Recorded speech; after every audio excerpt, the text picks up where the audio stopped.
No auge do século XVIII, o reino mais glorioso da Europa enfrentaria um adversário poderoso, a força de seu próprio povo. Um homem se ergueria para inspirar a nação a afastar um rei relutante, uma rainha odiada, e uma nova república nasceria no sangue da Revolução Francesa.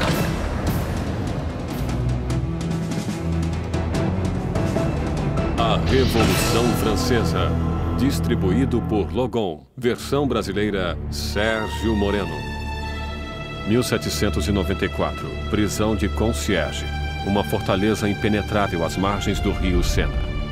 Úmida, infestada de ratos, conhecida como a Antecâmara da Morte.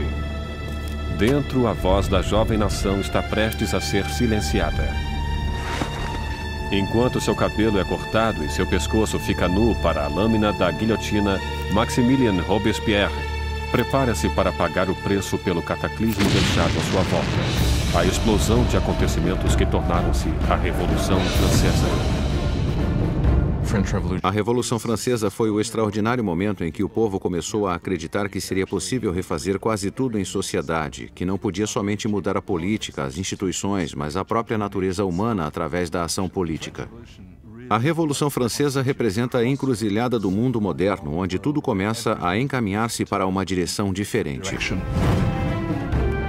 A Revolução viu uma terra feudal virar as costas para a tradição aristocrata e criar um novo e violento caminho para o futuro.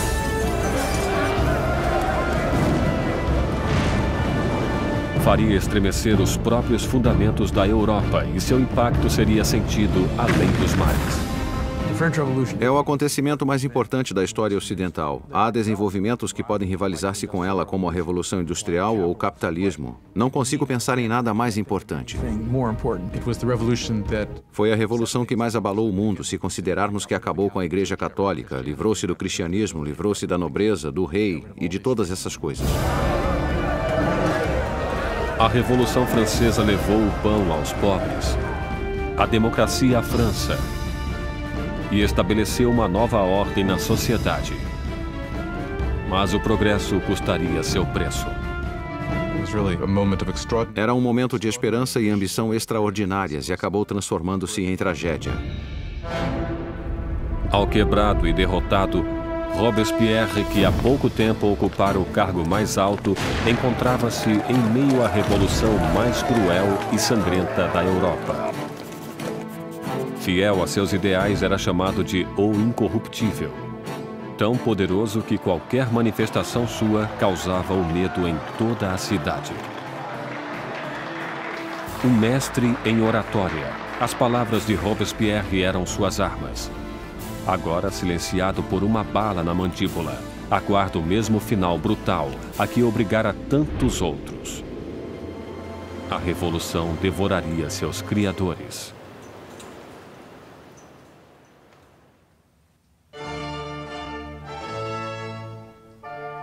Ninguém poderia prever a turbulência que viria em um dia de primavera de 1770.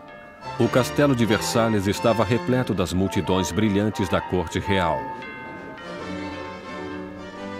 Terminada em 1682, Versalhes foi a obra-prima do rei Luís XIV.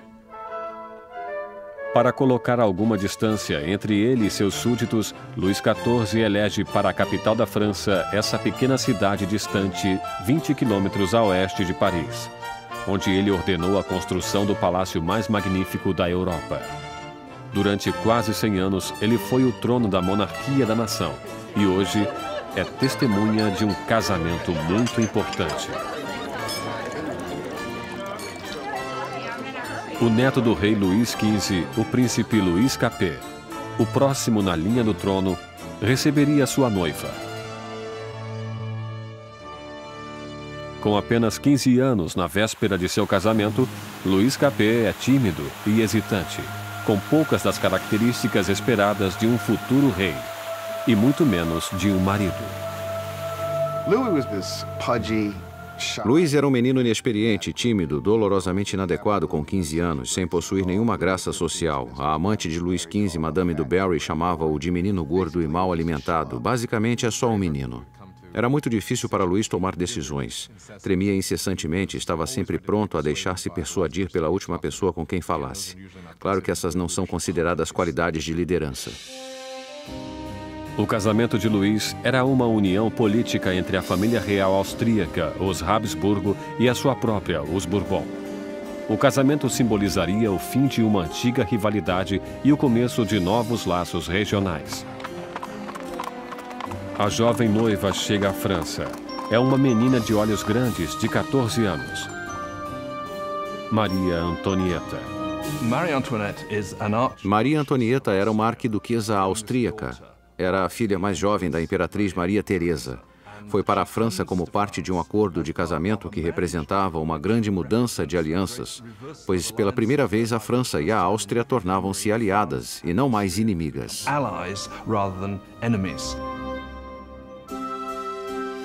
Maria foi para a França como um símbolo político, mas como adolescente tinha pouco interesse em assuntos políticos.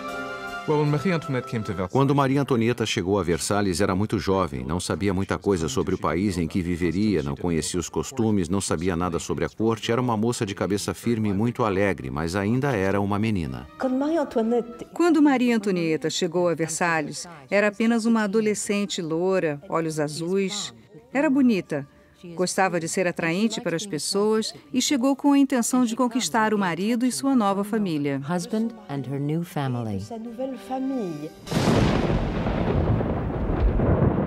Na noite do casamento, houve uma forte tempestade.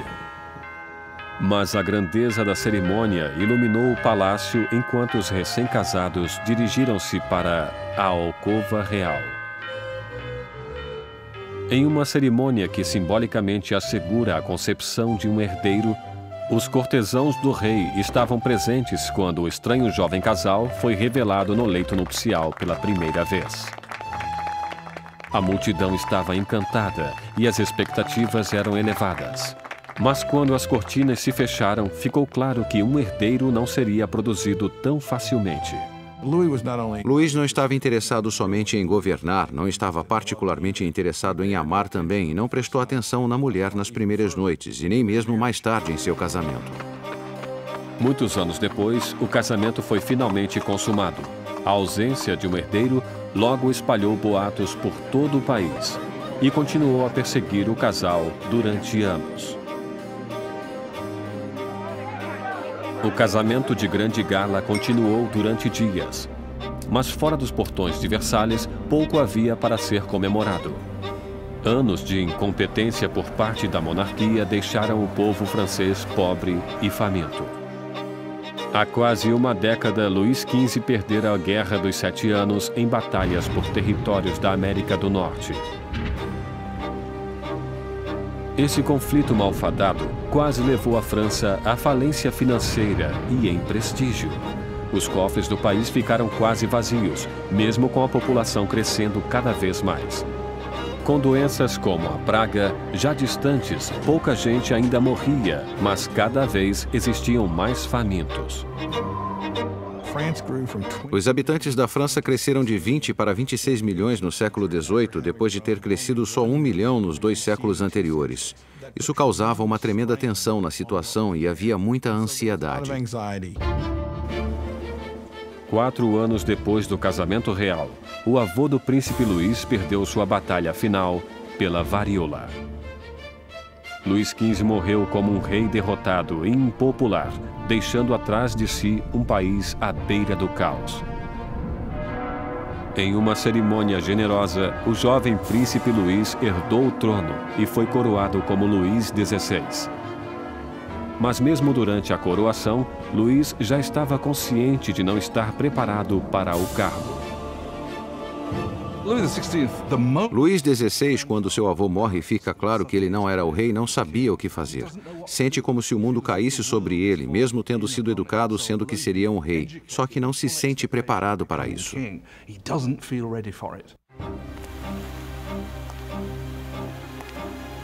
Para um reinado em crise, Luís XVI seria o pior homem a ser o novo rei. O jovem de 20 anos reza: "Protegei-nos, Senhor, pois reinamos muito jovens." Protegidos em seus aposentos reais em Versalhes, Luís e Maria iniciam suas vidas como jovens monarcas, enquanto, a apenas 20 quilômetros de distância, em Paris, outra nova era começava, que iria confrontar-se com a monarquia. Uma perigosa era de ideias. A era do Iluminismo.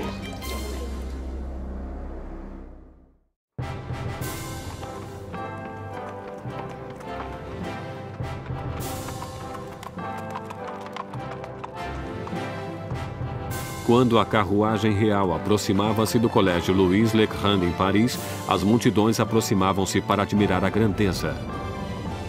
Era o dia de receber o novo rei coroado, Luís XVI, e sua encantadora esposa austríaca na cidade de Paris. E na liderança da festa de boas-vindas estava um jovem e promissor estudante de direito, Maximilien Robespierre. Quando Robespierre era um estudante, o rei visitou o colégio e Robespierre dirigiu-se ao rei em latim. Portanto, ele falou com Luís XVI quando adolescente. Enquanto Robespierre respeitosamente fez seu discurso em latim, o rei mal percebeu o garoto. Mas anos mais tarde, seus destinos cruzariam-se novamente sob circunstâncias muito diferentes e muito mais trágicas. Foi um daqueles rituais que aconteciam em todas as escolas, apesar daquele ser carregado de ironia, pois aqui temos o jovem Robespierre lendo seu discurso em honra ao homem que ele mais tarde mataria. Mas na época, o discurso era caloroso e os elogios sinceros. A visita da realeza pode ter conquistado o coração do povo, mas suas mentes inclinavam-se cada vez mais em uma direção completamente diferente. Desde a Idade Média, a sociedade europeia estivera dividida em 3 classes distintas, ditadas pelo nascimento. Havia uma grande divisão entre a riqueza da nobreza e a do clero e a pobreza dos camponeses. Então, no início do século XVIII, a razão e a ciência começaram a desafiar as antigas tradições. Varrida por uma corrente de inovação e por nova literatura, Paris torna-se o centro filosófico do mundo. A cidade pulsa com o florescimento do conhecimento, um brilho cheio de possibilidades. É a era do Iluminismo. O iluminismo é um movimento que diz para não confiar em autoridades ou em qualquer coisa que alguém lhe tenha dito. Pense por si mesmo, teste você mesmo. No antigo regime da Europa, diziam o que deveria ser pensado. Recebiam informações do alto, dos padres, dos governadores. Portanto, a ideia de poder mapear o conhecimento humano e ter acesso a ele era revolucionária. Nos salões de elite de Paris, os aristocratas reuniam-se para discutir autores do iluminismo e a era burguesa da razão. Voltaire, Rousseau, vozes frescas que pregavam a liberdade, o controle do próprio destino e, acima de tudo, a igualdade. A paixão por essa nova literatura encontra-se principalmente na classe superior, mas como o iluminismo atingia todos os níveis da sociedade, o grito de igualdade começou a ameaçar o modo aristocrático de vida. O que torna essa ideia perigosa é que mais cedo ou mais tarde haveria a pergunta: por que os aristocratas são privilegiados? O mundo poderia mudar para tornar-se um lugar melhor? O progresso é possível? Isso minaria a ideia de que a monarquia é natural, a aristocracia é natural e que a hierarquia é natural. Para ver o iluminismo em ação, era apenas necessário olhar para o outro lado do Atlântico, onde os americanos lutavam por liberdade da antiga inimiga da França, a Grã-Bretanha. O jovem rei Luís quis vingar-se das derrotas de seu avô e viu a oportunidade na Guerra Americana pela Independência. Luís dedica à causa um total de 2 milhões de liras, o suficiente para alimentar e abrigar 7 milhões de franceses durante um ano. O investimento marcaria o início do colapso financeiro da França. A América levou a França à falência devido à dívida em que a monarquia francesa incorreu para lutar na guerra para a independência americana. Isso foi crucial para a situação financeira da monarquia francesa, porque ela não tinha como pagar aquelas dívidas. Enquanto Luís enviava tropas e dinheiro para o outro lado do Atlântico, Maria ocupava-se em criar suas próprias dívidas. A vida em Versalhes é uma rotina sem fim de rituais arcaicos e formalidades. Existiam cerimônias para o despertar dos reis, para vestirem-se, para comer, para recolherem-se ao leito. Para divertir-se em meio àquela loucura de rituais, Maria Antonieta preside desfiles de uma moda cada vez mais audaciosa.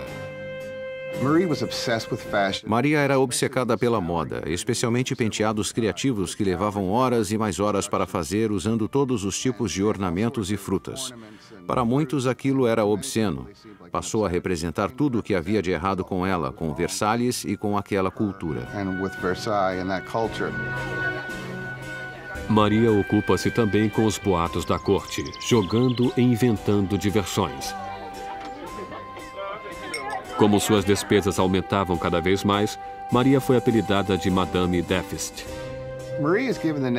Maria recebeu o nome de Madame Déficit quando o país encontrava-se em um caos econômico e ela continuava a gastar como se nada acontecesse em vestidos, joias, sapatos.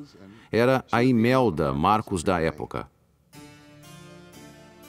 De todas as dívidas de Maria, a maior de todas era para com seus pais. Um herdeiro para o trono. Durante 7 anos de casamento, Luís e Maria ainda não tinham produzido um filho. Maria encontrava-se em uma posição tremendamente humilhante. A função de uma rainha era produzir um herdeiro. Era absolutamente necessária a presença de um filho. E durante aquele tempo o povo criticava, estavam insatisfeitos. Diziam, o rei jamais deveria ter se casado com essa arquiduquesa austríaca e agora ela nem consegue produzir um herdeiro para o trono. Maria estava desesperada. O apetite de Luís por comida era inquestionável, mas o sexo não encontrava-se em seu cardápio. Maria Teresa, a mãe de Maria Antonieta, questionava: se uma garota tão bonita quanto minha filha não o anima, o que estará acontecendo? Luís XVI e sua jovem esposa Maria Antonieta não conseguiam conceber durante 7 anos, e isso causava problemas para o reino. E como o hobby do rei era a serralheria, havia todo tipo de canção sobre Luís, o serralheiro, não conseguir encontrar o buraco da fechadura. O desinteresse de Luís por sexo foi entendido como uma falta de força para um rei. Depois de anos de frustração e de pressão por parte da corte, Luís foi diagnosticado por uma condição tratável chamada fimose. Luís tinha uma deformidade que tornava a ereção tremendamente dolorosa e por isso não houve a consumação até que fosse feito um ato cirúrgico. Mas ele tinha medo mortal da cirurgia e levou anos para concordar em fazê-la. E quando finalmente concordou, voilá. Depois de uma simples cirurgia, o casal pôde ter sua primeira filha, Maria Teresa. Mas isso não conseguiu limpar a imagem anterior de Maria. Desde o início de 1780, começaram a circular folhetos por todo o país, uma sátira pornográfica do rei e da rainha. Panfletos obscenos debochavam da impotência de Luís e mostraram Maria como uma meretriz promíscua em uma corte debochada e decadente. A visão do povo sobre a monarquia tornava-se amarga ao mesmo tempo em que a situação dos campos piorava. Depois de uma sucessão de más colheitas, a confusão causara o aumento do custo da farinha, levando a uma carência do que era o coração da dieta da França: o pão. Mas as reclamações paravam nos portões de Versalhes. Como a realeza continuava a viver em extravagância, as queixas eram limitadas ao papel. Uma acusação foi dirigida diretamente para a corte real. Vocês sabem por que existem tantos necessitados? É porque sua existência de luxo devora em um dia o que alimentaria 1000 homens. O homem por trás desta acusação? O mesmo jovem que apenas anos antes endeusara o rei e a rainha depois de sua coroação, Maximilien Robespierre. E nele, o povo logo ganharia uma voz para pedir liberdade e igualdade para a revolução. Versalhes, no final do século XVIII, era um oásis de extravagância rodeado por uma terra em desespero. E com um rei inseguro no leme, a França seguia o caminho certo para o desastre. Depois de 19 anos de casamento, Luís tinha 4 filhos. Só que, como rei, continuava impotente. Em uma tentativa de demonstrar liderança, Luís ousa fazer reformas financeiras. Mas sua falta de conhecimento sobrecarrega os pobres com impostos pesados, enquanto a nobreza não paga por nada.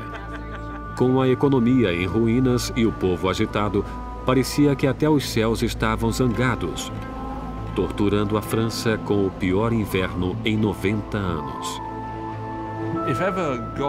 Se Deus alguma vez interveio para piorar a situação, o verão de 1788 e a primavera de 1789 foi o momento em que isso aconteceu. No verão de 1788 já existia uma crise política germinando e ela desenvolvia-se ao mesmo tempo que uma grave diminuição de alimento. Para o povo da França do século XVIII, a farinha era a essência da vida. O pão, a medida da existência. A pessoa mais simples da França consumia pelo menos 1 quilo de pão por dia. O pão era muito importante. Seu preço foi sentido por todo mundo. Se o preço dobrasse, era um sinal de más notícias. Com os enganos financeiros cometidos por Luís, o custo da farinha aumentou horrivelmente. A quantidade de alimentos era pequena. E o custo de um pãozinho logo era igual ao do salário de um mês. A fome tornava-se ira. Revoltas surgem por toda a França. Casas são destruídas. Padarias são roubadas e os padeiros que não podiam mais vender o pão eram linchados.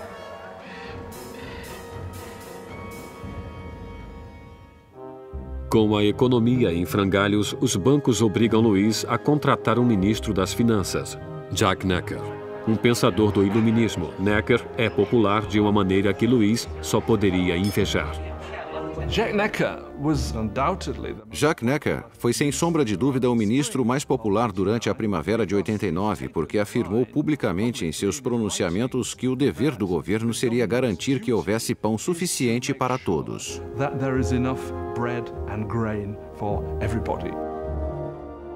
Com a nação em uma crise fiscal, Necker insiste que Luís faça uma reunião do corpo representativo tradicional do reino, os Estados Gerais. Era a primeira vez em que os representantes eram convocados em 175 anos. A França estava organizada politicamente em algo chamado de 3 estados. O primeiro estado era o clero, o segundo era a nobreza e o terceiro todos os outros. E segundo os censos contemporâneos, os 2 primeiros estados ocupavam 3% da população e o terceiro estado 97%. Muitos julgaram o fato injusto para com o terceiro estado, que era a maioria da população, ter somente 1/3 dos representantes.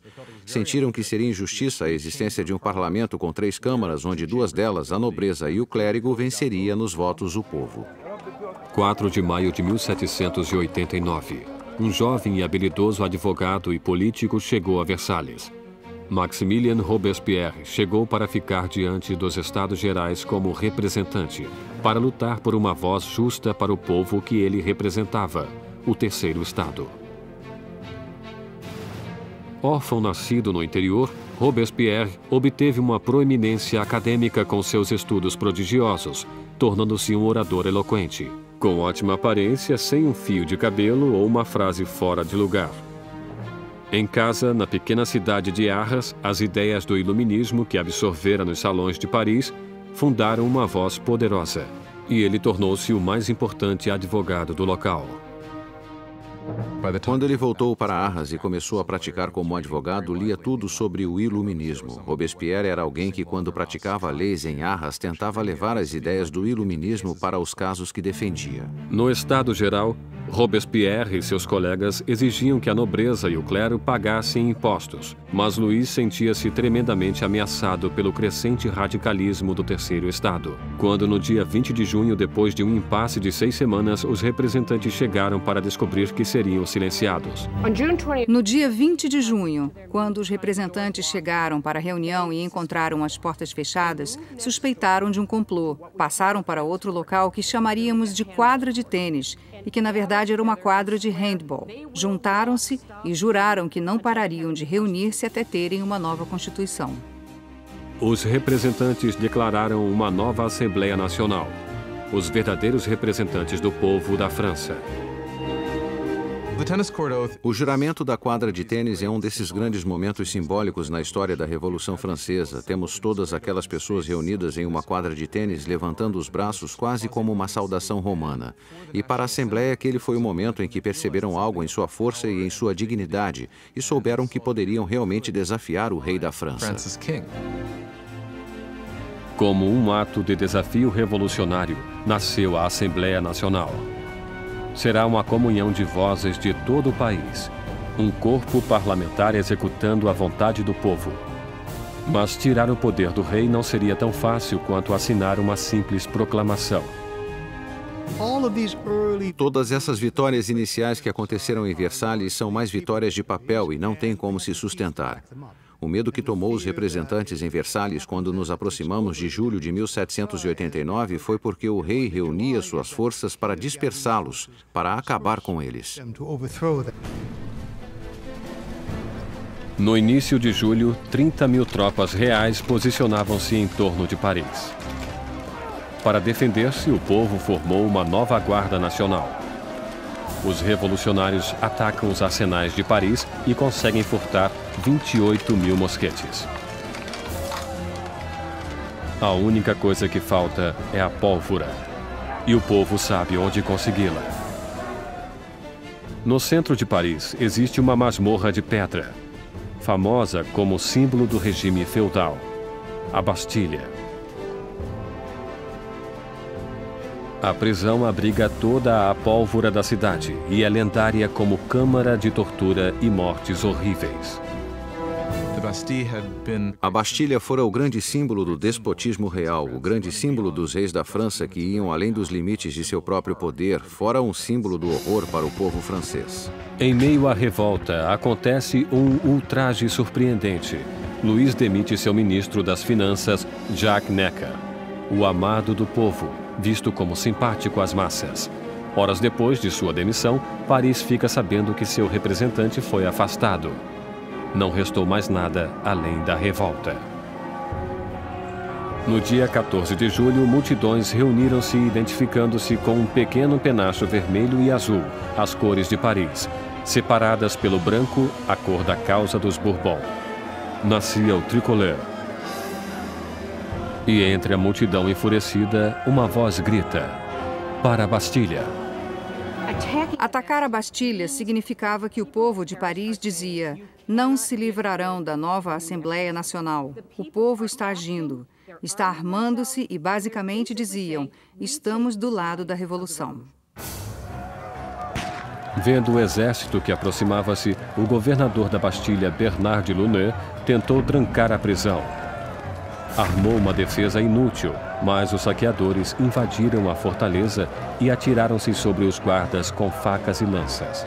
Finalmente, de Launay rende-se, mas a multidão furiosa arrasta-o pelas ruas. Os saqueadores exaltados chutam e esfaqueiam-no até que ele grita: matem-me de uma vez. E a multidão obedece. Ele é assassinado e nasce uma tradição revolucionária. Sua cabeça decepada desfila enfiada em uma lança.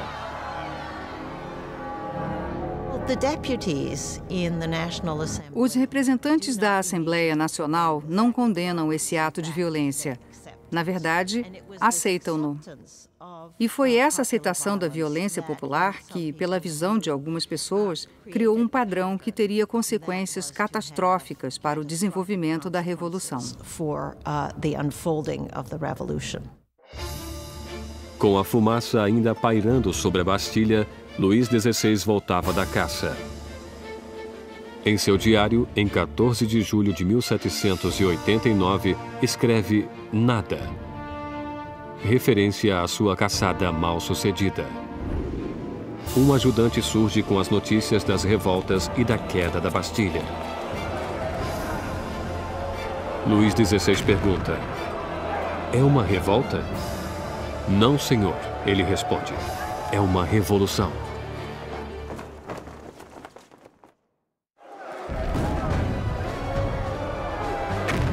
A queda da Bastilha soltou as rédeas da Revolução.